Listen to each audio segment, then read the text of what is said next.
পাঁচটি পরিস্থিতি আসার আগে পাঁচটি সময়কে গুরুত্ব দিবে। এর ভিতরে একটা হলো শাবাবাকা ক্বাবলা হারামিক, তোমার তারুণ্যের কদর করবে বার্ধক্য আসার আগে।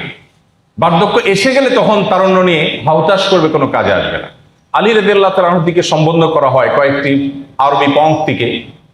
তার সেই কবিতা মালার মধ্যে তিনি বলেছেন, বাকাইতু আলা শাবাবিন কাদ তাওয়াল্লা ফায়া লাইতা শাবাবা লানা ইয়াউদু ওয়ালাকিন্না শাবাবা ইযা তাওয়াল্লা আলা শারাফিন ফামাতলাবুহু বাঈদ ওয়ালাউ কানা শাবাবু ইউবাউ বাইআন লাআতাইতুল মুবাইআ মা ইউরিদ। তিনি বলেছেন যে পরিণত বয়সে এসে আমি তারুণ্যকে একবারের জন্য কেনবার চেষ্টা করছি। পৃথিবীর কোনো বাজারে কোথাও কি তারুণ্য কেনার কোনো সুযোগ আছে কিনা?